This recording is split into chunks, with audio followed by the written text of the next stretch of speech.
Kalau begitu sekarang kita lanjut ya Prof dan Dr. Maria untuk ke sesi tanya jawab. Bila Bapak Ibu ingin ada yang ditanyakan.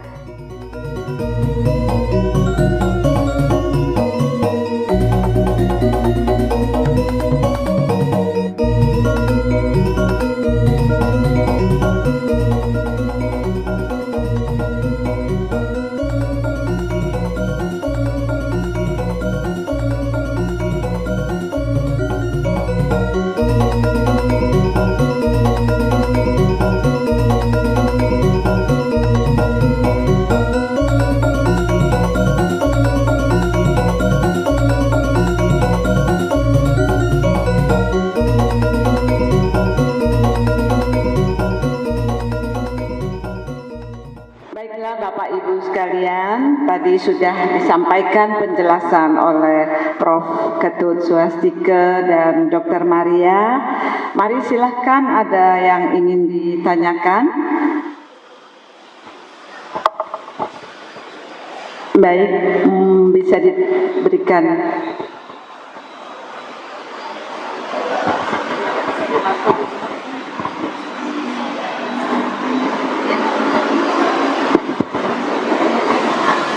Nama Nurapsa dari Cijantung, mau nanya kepada Dr. Maria Larasati.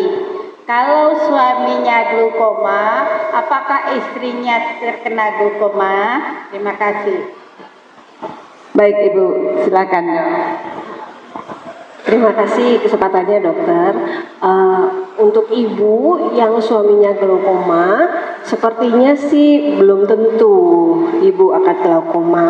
Tapi yang perlu ibu waspadai, putra-putri yang mungkin sudah di atas 30 tahun, ada baiknya melakukan pemeriksaan. Jadi kalau suami ibu glaukoma, usia 30 tahun anaknya pertama kali screening tidak ada glaukoma, biasanya kita ulang rutin setiap 3-5 tahun. Sampai nanti misalnya di atas 40, 50 gitu ya. Diharapkan juga Bu, putra-putrinya hidup sehat ya, jauh dari diabetes, darah tinggi dan merokok. Gitu ya Bu. Terima kasih. Ya. Silakan Ibu sebutkan namanya. Iya, terima kasih. Saya juru mangku istri Desa Yulia Agustini. Mau bertanya kepada Dr. Maria, saya hipertensi dan sudah kena pembengkakan jantung dan sekarang mesti minum obat seumur hidup. Pertanyaan saya dok, saya kan minum pengencer darah, katanya itu seumur hidup. Apakah ada efek ke tekanan bola mata? Karena pernah suatu saat di tahun ketiga saya minum itu, mata saya agak tertekan gitu dok. Waktu itu saya konsulkan ke dokter mata, ya beliau sih bilang enggak apa-apa katanya. Tapi astungkara sampai sekarang hampir 20 tahun saya minum obat pengencer darah, belum sih ya dok. Cuman pertanyaan saya, kalau toh saya panjang umur, apakah ada efek ke tekanan bola mata?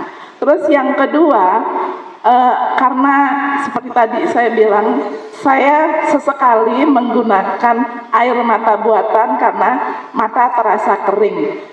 Efek sampingnya itu ada nggak, Dok, kalau sering menggunakan air mata buatan? Terima kasih. Baik Ibu, terima kasih. 2 pertanyaan Dr. Maria. Terima kasih dok. Ya, kalau tentang terkait penggunaan pengencer darah dengan hubungannya terhadap glaukoma, sepertinya belum ada Bu. Tapi penyebab Ibu memakai pengencer darahnya itu yang harus terus dievaluasi. Jadi ada hipertensi, ada jantung, jangan sampai, mungkin nanti Prof. Suas bisa bantu saya, apakah ada faktor resiko metabolik yang lain. Kalau sejauh ini Ibu sudah diperiksa oleh dokter mata, tekanan bola mata baik, saraf matanya baik, sepertinya sih memang belum atau tidak ada glaukoma. Ya, jadi kalau menurut saya Ibu nggak usah khawatir selama penyakit utamanya tetap terkontrol, gitu Bu. Lalu lanjut. Lalu untuk pertanyaan pemakaian artificial tears itu memang hanya isinya air mata. Jadi tidak ada kandungan obat aktif sama sekali. Makanya sebaiknya Ibu memakai artificial tears yang sifatnya monodos tanpa pengawet. Karena pengawet dalam obat tetes mata itu pada akhirnya akan menyebabkan matanya kering juga. Kalau dipakainya itu nggak ada efek sampingnya sebenarnya Bu, dan nggak ada maksimal berapa. Apalagi di masa semuanya serba gadget, kayaknya tears itu adalah salah satu kebutuhan untuk kita. Ya, kalau misalnya Ibu pakai matanya masih nggak nyaman, pakai lagi. Bisa setiap 5 menit dipakai, nggak masalah, aman untuk jangka panjang, dan itu bisa dibeli bebas Bu. Kalau memang isinya hanya tears, jadi Ibu bisa ulang berkali-kali tanpa resep dokter, harusnya aman. Ya, aman dalam arti kandungannya, mau dia potek, mau dia botol, itu sama-sama aman. Tapi kalau saya lebih prefer untuk pakai yang sifatnya dipotek-potek, jadi nggak ada pengawetnya, gitu Bu. Ya, terima kasih.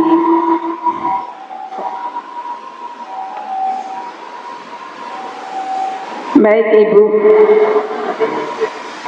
sebelah kanan dulu sebelah.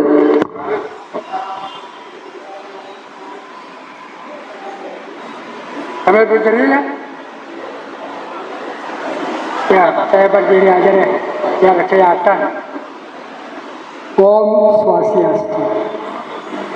Terima kasih atas kesempatan yang diberikan kepada saya untuk sedikit mengemukakan mengenai pengalaman-pengalaman yang saya alami beberapa penyakit.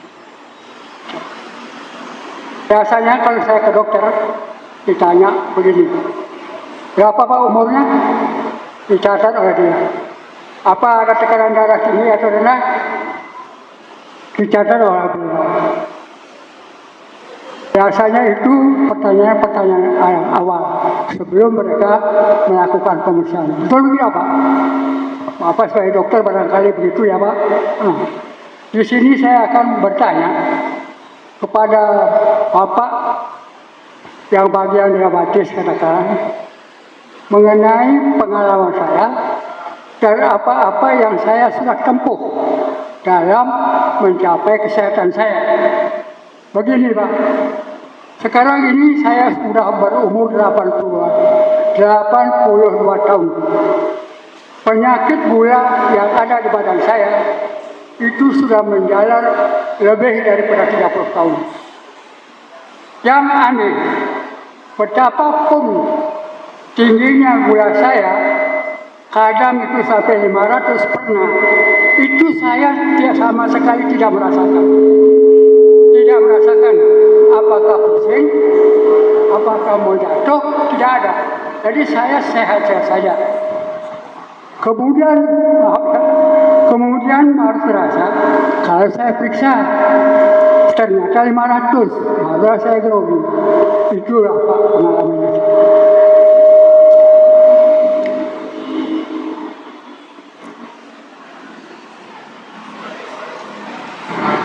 Yang keduanya,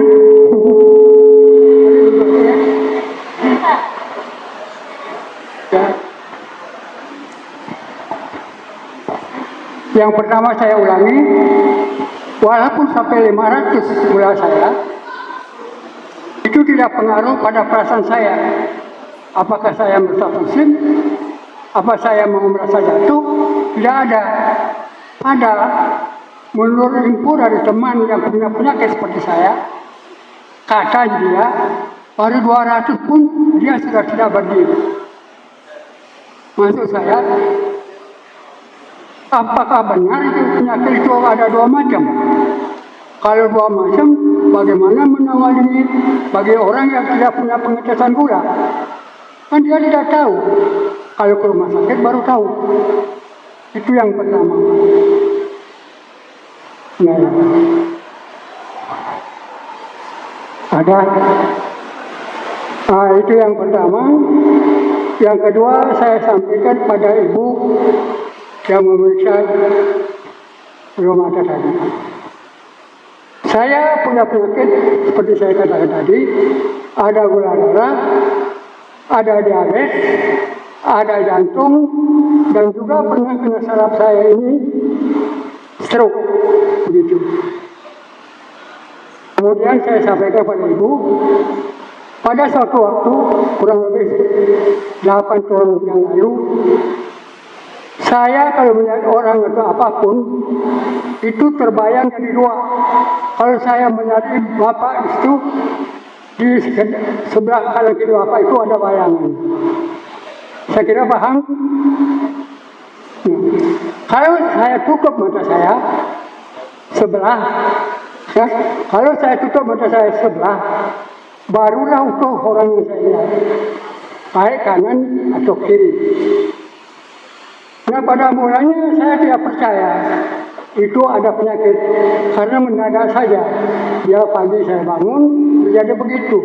Rupanya itu terus sampai berlangsung lama. Awalnya saya bawa penyakit itu ke dokter mata, karena letaknya di mata. Kan gitu Pak? Di bagian mata saya diperiksa, kemudian dites, dimasukkan apa itu pemeriksaan scanning apa namanya. Saya dinyatakan ada stroke kecil yang terjadi sudah lama sekali. Nah, kemudian saya dari dokter yang tadi itu, dari rumah sakit yang tadi, dibawa ke beberapa rumah sakit, yang akhirnya saya dibawa ke dokter Victor. Di situ pengobatannya. Pada waktu pengobatan, ya ini pertanyaannya, kalau darah terbakarnya bagaimana orang nangkap? Kan tidak bisa. Ya Pak, ya maaf ya. Jadi saya katakan tadi itu. Kemudian saya dibawa ke rumah sakit kita, diperiksa lebih lanjut. Akhirnya saya sembuh. Pada waktu itu yang ditekankan diperiksa adalah penyakitnya mata. Artinya apa? Minus atau tidak. Begitu dia periksa dengan alat yang seperti itu, ya. Nah, dinyatakan kalau kanan kiri benar, tapi begitu pasang kaca, saya jawab tidak benar ini. Saya minta solusi pada ibu, apakah itu penyakit yang bisa diselesaikan seterusnya, karena sekarang ini penyakit itu boleh katakan sudah tidak ada lagi. Terima kasih atas semua, terima kasih atas kesempatan yang Bapak Ibu berikan pada saya. Mudah-mudahan ini bakat sebagai contoh menghadapi penyakit gula dan penyakit mata yang mungkin saja sekali-kali akan dan mudah-mudahan tidak akan menimpa Bapak dan Ibu. Terima kasih. Baik, terima kasih Pak untuk pertanyaan penjelasannya. Mungkin Prof. Swas tadi dikatakan gula darahnya sampai tinggi sekali. Silakan Prof. Mungkin begini ya, saya melihat secara umum saja pertanyaan itu, bahwa yang jelas tiap individu adalah orang yang berbeda-beda. Ini jangan disamakan. Contoh misalnya, kalau kita bersaudara, kita ada orang tua diabetes, tidak semua anaknya diabetes misalnya. Itu artinya beda-beda. Karena ada faktor-faktor lain yang berpengaruh terhadap munculnya diabetes, bukan hanya genetik. Yang kedua, orang diabetes diberikan gula yang sama, diberikan obat yang sama, responnya beda-beda. Ini lagi menunjukkan bahwa orang itu berbeda-beda. Makanya kita, dokter itu pinter-pinter memilihkan jenis obat. Ya. Nah, kemudian orang kencing manis dengan gula darah yang sama, satu komplikasi, satu tidak komplikasi, lagi manusia itu beda-beda ya. Nah, kemudian kalau ada komplikasi, yang satu sakit jantung, yang satu stroke, yang satu ginjal, tidak sama juga. Jadi sesungguhnya kalau kita membandingkan individu per individu, maka memang kita tidak akan pernah tepat, karena ilmu kedokteran itu pada hakikatnya ilmu statistik rata-rata. Jadi ilmu rata-rata, kalau 10 orang diobati sembuh 80%, 20 enggak, itu bagus gitu. Jadi tidak semuanya sembuh gitu. Itu ilmu kedokterannya kayak begitu, ilmu manusianya kayak begitu. Nah, oleh karena demikian, maka jika kita ingin mencegah baik diabetes, komplikasi misalnya yang sudah diabetes, maka kita memang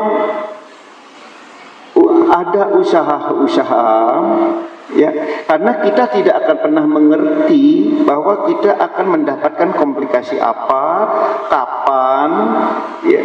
Jadi oleh karena demikian, yang bisa kita usahakan adalah bagaimana kita mengendalikan gula darah misalnya. Jadi karena ini faktor ini akan berpengaruh terhadap luaran komplikasi. Gula darahnya agar bagus, kemudian berat badannya menuju ke arah ideal. Kalau gemuk turunin dikit, kalau yang sudah normal berat badannya dipertahankan normal, misalnya begitu. Nah, kemudian juga tidak hanya cukup gula darah saja, karena ada faktor-faktor lain berpengaruh. Tekanan darah tinggi, kolesterol misalnya. Jadi setiap orang kan lain-lain, ada diabetes saja, tidak ada hipertensi, tidak ada kolesterol lain, dan nanti keluarnya. Jadi kita tidak bisa bandingkan satu persatu. Ada diabetes bapak puluhan tahun, usianya 82, masih segar-segar aja. Tapi ada juga baru 5 tahun diabetes, usianya 50 tahun, tidak bisa apa-apa udah stroke, udah mau mati misalnya. Jadi beda. Jadi kembali lagi bahwa setiap individu adalah sesuatu yang berbeda. Kita tidak bisa menyamaratakan.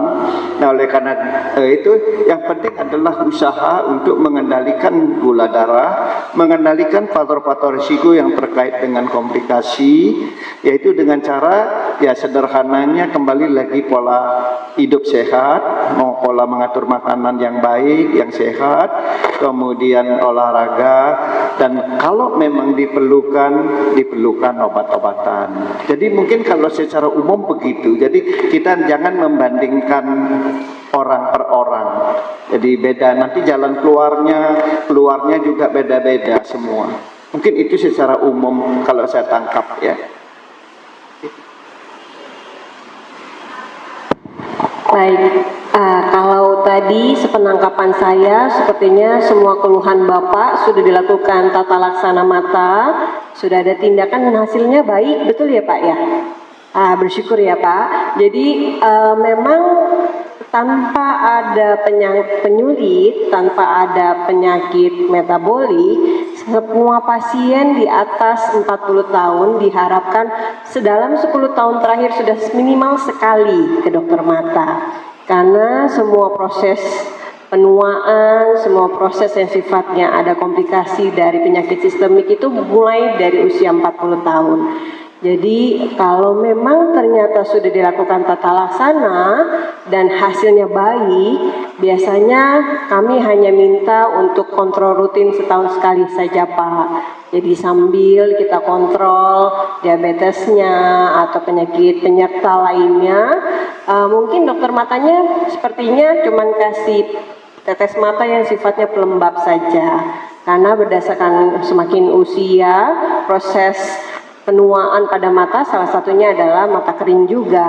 Kan nggak enak ya sebenarnya kalau mata kita kering, walaupun nggak ada penyakit yang lain bisa mengganggu secara kualitas penglihatannya juga. Jadi saya bersyukur Pak, hasil tata laksana matanya baik, semoga makin baik dan tetap sehat ya Pak ya. Terima kasih. Terima kasih Prof dan Dr. Maria untuk jawabannya. Apakah baik lain sebelah kiri, mungkin sebelah kiri Ibu, baru kemudian Pak Putu dan di belakang.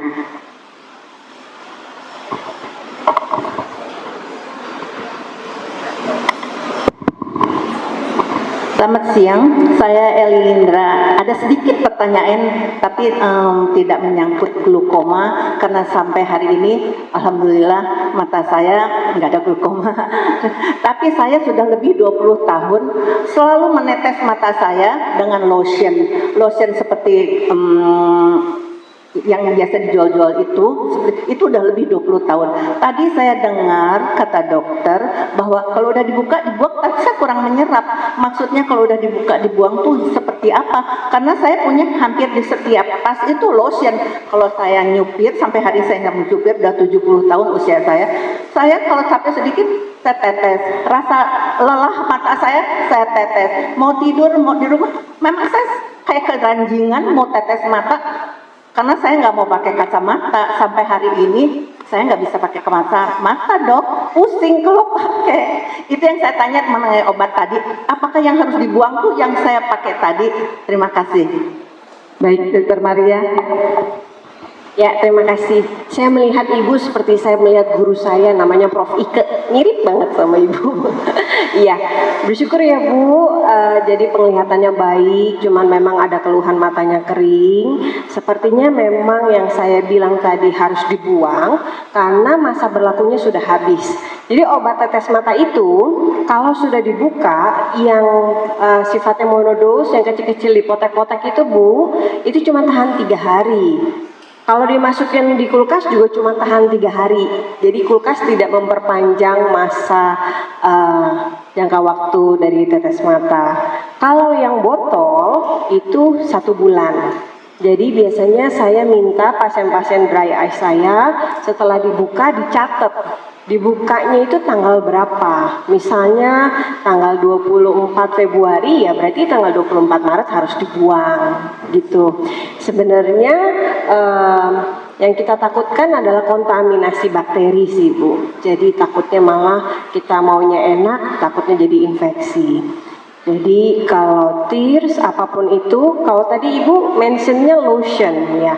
Jadi saya nangkepnya seperti gel mungkin. Jadi kalau gel itu memang kita pakaikan gel supaya nggak terlalu sering ditetesnya.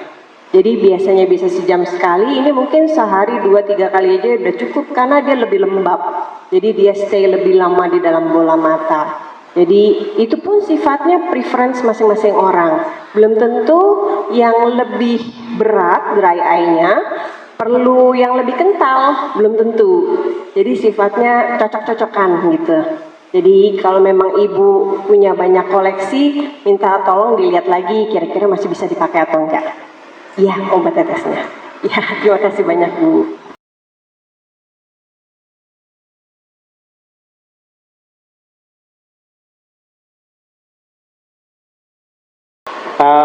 Yang Ide Bagus Yudiarno ingin bertanya tentang insulin. Tadi kan di dalam paparannya untuk yang diabetes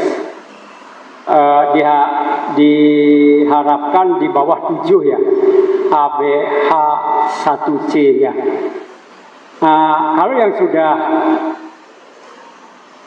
di atas HbH1c-nya di atas 7, kemudian obat oral yang diminum itu tidak banyak membantu, nah itu diperlukan insulin kan gitu. Nah bagaimana, apakah setelah suntik insulin kemudian HbH1c-nya turun sampai 7 atau di bawah 7, apa bisa dihentikan atau insulin terus menerus? Itu dok, terima kasih. Baik, Prof. Ya istilahnya begini, diabetes. Jadi biasanya kalau kita mengobati diabetes, kalau dari awal selalu kita memulai dosis kecil, pil biasanya. Ya, kecuali ada kegawatan atau pasien diabetes tipe 1 langsung insulin. Yang tipe 2 biasanya pil dosis kecil, awalnya mempan. Nanti pil, kalau 1 pil itu maksimum kerjanya kira-kira 2 tahunan plus minus lah, tergantung usahanya, lifestyle-nya, pola hidupnya. Ya. Nanti 1 obat udah tidak mempan lagi, harus nambah obat. Nah, setiap penambahan obat lama itu harus diteruskan karena ini sebenarnya sudah berkhasiat, cuma makin berkurang khasiatnya. Kalau ini di stop, dia naik lagi dia. Jadi namanya on top itu ya istilahnya. Jadi add on atau mungkin bahasa Inggrisnya. Jadi nambah dia sifatnya. Jadi dari 1 pil dosis kecil sampai dosis optimum. Kalau tidak mempan nanti di dalam perjalanannya sekian tahun nambah lagi 2 pil, jadi kita naik-naikkan kalau tergantung sampai dosisnya optimum lagi. Nah kalau ini tidak mempan, maka seandainya kita milih insulin sebagai obat ketiga atau bahkan keempat misalnya, jadi begitu perlu insulin, maka kita akan tetapkan pil ini, tapi tergantung. Nanti kalau kita hanya menggunakan insulin yang disuntik sekali, hanya malam saja, itu namanya insulin basal. Pil-pil pada umumnya diteruskan semua. Tetapi bagi pasien-pasien yang membutuhkan insulin 2 macam, ya, suntikan malam sekali, kemudian ada juga itu namanya insulin basal, insulin puasa. Nah ada juga insulin makan namanya, jadi disuntikkan setiap kali makan, sesaat sebelum makan. Nah pada saat kita menggunakan insulin yang 3 kali ini, ada golongan obat yang tidak boleh diteruskan. Jadi dokter biasanya tahu ada obat yang kita drop, jadi kita hentikan. Tapi kalau ada obat-obat yang lain yang tidak ada hubungannya bisa diteruskan. Jadi oleh karena demikian, kadang-kadang juga karena sesuatu hal, misalnya ada kelainan ginjal, keterbatasan di dalam pemilihan obat-obatan, kadang-kadang kita juga ingin ada drop aja sekalian pil-pilnya. Itu memang itu salah satu pilihan. Pakai insulin aja deh sekalian begitu. Toh nyuntik. Keuntungan dari insulin adalah insulin itu tidak mempunyai dosis maksimum. Jadi insulin boleh ditambah sampai dosis berapapun sampai gula baik. Itu baiknya. Jeleknya harus tahu juga bagi pengguna insulin. Insulin, kalau kita menggunakan insulin, pola makannya sudah harus bagus. Karena apa? Karena risiko dari insulin yang paling penting, kalau kita sudah kadung nyuntik terus tidak makan, terlambat makan, gula darahnya drop. Itu yang bikin orang takutnya pingsan, ya. Itu yang tidak boleh. Jadi oleh karena demikian, pola makannya itu, pola hidupnya harus sudah bagus, sehingga nyuntik insulin dengan dosis yang tepat supaya gula darah turun tetapi tidak drop hipoglikemia. Nah, yang kedua jeleknya insulin adalah tambah gendut dia. Ya, jadi ini memang semua harus diketahui. Jadi dia berat badannya akan cenderung meningkat. Jadi oleh karena demikian sekarang belakangan ini banyak obat-obat insulin dalam bentuk suntikan juga yang bisa menurunkan gula darah sekaligus menurunkan berat badan misalnya. Jadi pilihannya itu nanti sekarang selain insulin bentuk suntikan lain itu juga ada, menurunkan gula darah sekaligus menurunkan berat badan dan menurunkan komplikasi. Itu ada nanti ya. Mungkin begitu ya.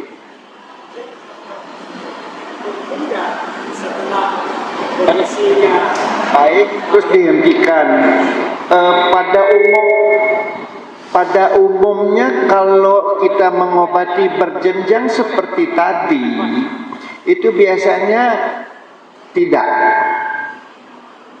Tetapi apakah orang menggunakan insulin bisa kembali ke... Tetap ada kemungkinan, terutama bagi pasien-pasien yang mendapatkan insulin karena ada komplikasi.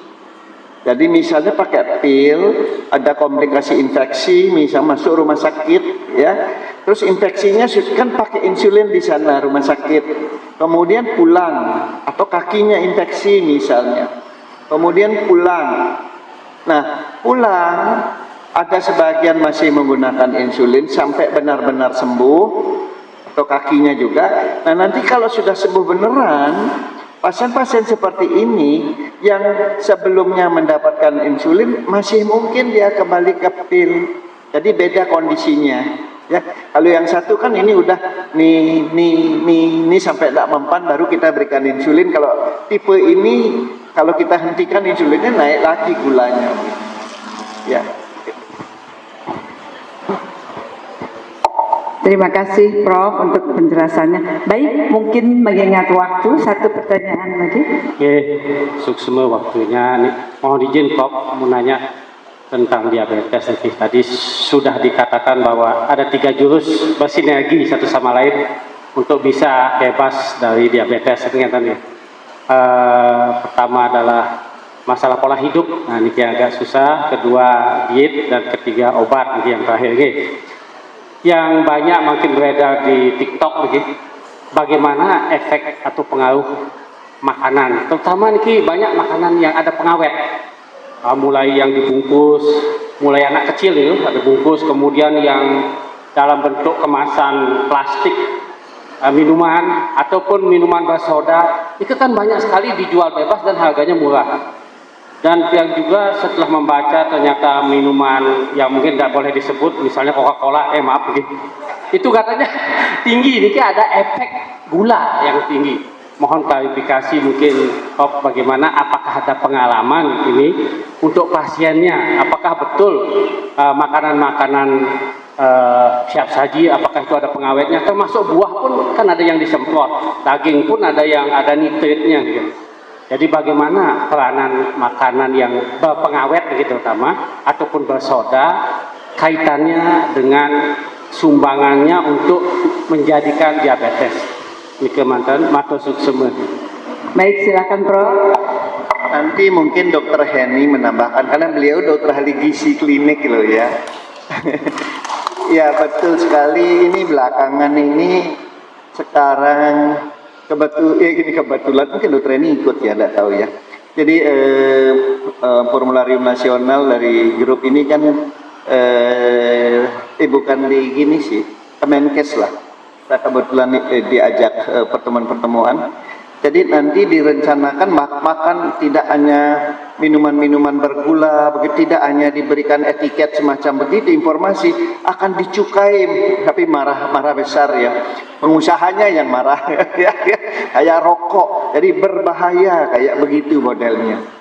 Jadi dicukai dan harus diberikan keterangan mengandung gula sekian dan sebagainya. Jadi sebenarnya tujuannya bagus, tapi mungkin pengusaha tidak senang cukainya. Ya, tapi tujuannya bagus adalah untuk menghindari masyarakat mengkonsumsi gula yang berlebihan. Jadi nanti mungkin kita tanya saja Dokter Henny ya. Kemudian juga buah-buahan. Nah ini buah-buahan kadang-kadang kan mispersepsi ya, misalnya buah katanya bebas gitu, misalnya kan buah bebas gitu. Kalau durian tiap hari durian bestale satu-satu ya mungkin apalagi durian montong ya. Durian juga bisa bikin pingsan Pak kalau pakai ngelempar Pak. Mungkin sisanya lebih baik dokter ini aja. Terima kasih Prof. Baik Pak, bagus sekali pertanyaannya ya Prof ya. Jadi kita masyarakat sudah sadar bahwa makanan itu juga suatu sumber Jadi kadang-kadang kalau diberi obat, tadi Prof sudah menjelaskan kalau dokter memberi obat juga ada dosisnya, ada indikasinya. Tapi jarang-jarang orang yang bilang begini, aduh makanan ini berbahaya tidak ya, gitu. Padahal dari makanan itu menjadi sumber juga apabila kita memang tidak memperhatikan.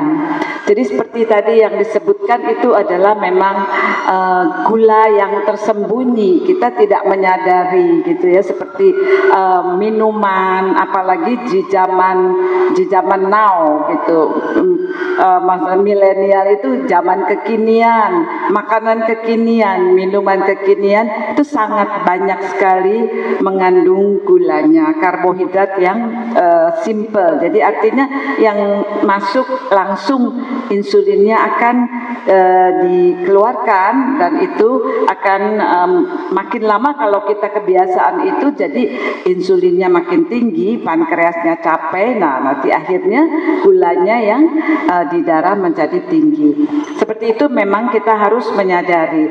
Nah, apalagi kita juga biasanya kebanyakan di daerah Jawa Tengah, Jawa Timur ya, kalau kita minum biasanya minta teh atau es teh, pasti yang keluar itu sudah es teh atau teh manis. Nah, jadi sekarang masyarakat sudah disadarkan, tadi Prof juga sudah mengingatkan edukasi. Nah, seminar seperti ini jadi membuka wawasan masyarakat, tidak perlu menambahkan gula lagi ke dalam makanan atau minuman gitu ya.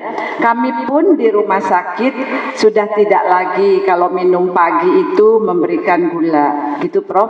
Jadi teh atau susu yang polos gitu ya. Nah, jadi tadi juga ada beberapa kalau kita yang tersembunyi itu mungkin kita tidak sadar, tapi kalau kita sudah tahu itu memang rasanya manis, termasuk juga buah tadi ya. Tidak semua buah disarankan untuk penyandang penyintas diabetes. Jadi kita sudah tahu kalau buah yang betul-betul rasanya manis ya itu tidak diharapkan dihindari. Jadi buah yang netral, buah yang tinggi serat, dan dimakan dengan dipotong, tidak di jus atau di blender sebaiknya, kecuali sedang sakit terpaksa jadi bisa di blender seperti itu ya.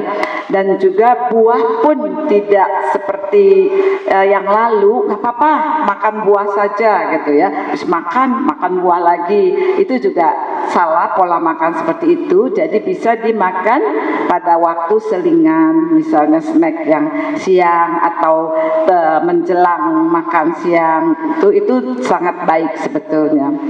Itu Pak. Kemudian kalau dari pengawet memang itu juga kita harus waspada ya, bahan-bahan makanan namanya processed food, bahan makanan yang diolah-olah banyak sekali. Jadi sekarang sudah dianjurkan makanan yang sebisanya natural. Tapi kadang ibu-ibu atau apa yang sibuk ya Bro, yang simple itu tinggal ada gitu ya, langsung disajikan. Jadi itu yang kita perlu waspadai dari makanan, pandai memilih, dan kalau bisa melihat etika yang tertera di ingredientsnya, bahan yang ada di dalam makanan. Mungkin itu Pak, terima kasih. Masih ada Pak Putu? Iya, Ketua PHDI nggak berani mengangkat. Terima kasih Dr. Heni. Saya ke Dr. Heni ini sekarang. Terima kasih di moderatornya luar biasa, karena beliau adalah spesialis gizi klinik berkait dengan Pak Prof. Buah apa bedanya dok? Buah di blender dengan dipotong. Toh kalau di blender dia kan serat-seratnya juga kita makan atau minum. Sama dengan dipotong. Itu yang pertama. Apa bedanya? Kedua, buah apa saja yang rendah kadar gulanya yang baik untuk pencegahan atau yang kena diabetes. Terima kasih. Terima kasih. Tadi kata Prof, Ketua PHDI tidak berani untuk Diputus pertanyaannya ya. Ya betul. Memang mengkonsumsi buah yang baik itu memang pertama kita anjurkan memang dipotong ya Pak. Jadi masih betul-betul tidak mengganggu kehilangan vitamin, kandungan seratnya seperti itu. Nah tadi kalau di blender dengan seluruh isi buahnya itu masih lebih baik daripada jus yang hanya kita ambil airnya saja. Tapi bagaimanapun proses dengan mesin itu mempengaruhi seratnya dan kandungan vitamin yang ada. Jadi kalau masih bisa kita potong itu lebih baik gitu ya. Dan juga proses mengunyah itu suatu gerakan menguatkan otot, merangsang air liur itu secara yang tambahannya gitu ya. Nah, kalau buah-buah yang kandungan karbohidratnya tinggi memang seperti tadi disebutkan duren, mangga, sawo gitu ya. Itu memang termasuk pisang, biasanya kita di rumah sakit juga membatasi karena kandungan karbohidratnya tinggi, kalorinya tinggi juga. Nah, buah yang netral yang kita anjurkan seperti jeruk, apel, pir gitu ya, semangka, nanas. Jadi artinya manisnya itu cukuplah sedang-sedang seperti itu. Semangka. Tapi kalau mangga harum manis, mangga yang sampai tua itu biasanya memang kalau kita ukur ada daftar bahan makanan, isinya berapa gram, kalorinya berapa, komposisinya apa aja, itu ada Pak. Kalau bisa dilihat itu ada namanya Nutri Survey, itu ada semua kandungan-kandungannya seperti itu Pak. Oh iya, termasuk pepaya. Jadi yang manis sekali yang kita sudah tahu tuh ya Pak ya, mangga, durian, sawo, seperti itu, nangka. Artinya manis sekali kalau kita makan, tidak ada asam-asamnya gitu. Kalau jeruk boleh nggak Dok? Kan jeruk juga manis, tapi dia tidak seperti itu, ada rasa lainnya, kandungan karbohidratnya tidak setinggi yang tadi saya sebutkan. Dan kalau kita makan jeruk memang sebaiknya itu semua bisa dimakan. Kadang-kadang ada yang diisep-isep, dibuang. Sayang sekali, seratnya sangat baik untuk pencernaan. Terima kasih, mungkin bisa itu jawabannya. Baiklah, mungkin karena keterbatasan waktu kita akhiri seminar pada hari ini yang sudah dibawakan dengan sangat bermanfaat sekali oleh Prof. Ketut Swastika dan Dr. Maria. Terima kasih banyak Prof. Dr. Maria, dan saya serahkan kepada MC. Terima kasih. Mari kita beri aplaus kepada para narasumber dan moderator pada acara seminar kesehatan siang hari ini. Sekali lagi kami mengucapkan terima kasih yang sebesar-besarnya kepada Profesor Dr. Swastika dan Ibu Dr. Maria Larasati. Kami mohon maaf Ibu moderator dan narasumber untuk tetap di atas panggung.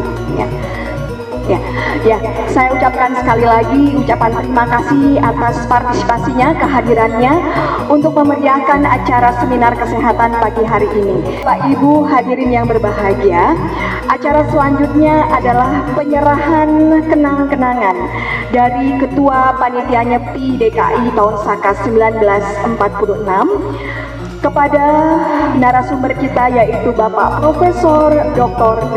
Ketut Swastika SPPD, dan kepada narasumber Ibu Dr. Maria Larasati spesialis mata, dan juga kepada moderator kita Ibu Dr. Heni Susanto MS SPGK.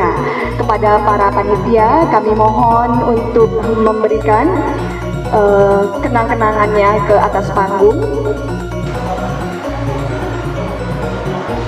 Ya, berfoto dulu.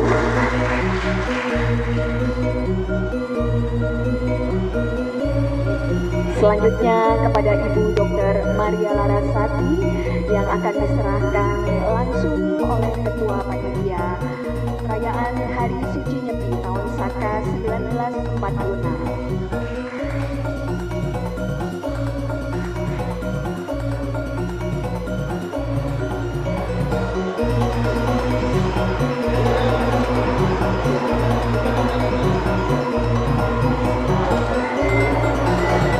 Kepada moderator kita yaitu Ibu Dr. Heni Susanto.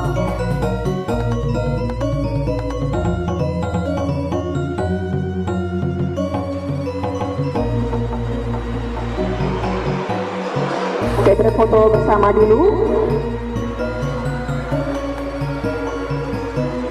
Dan kami mohon, ya sekali lagi,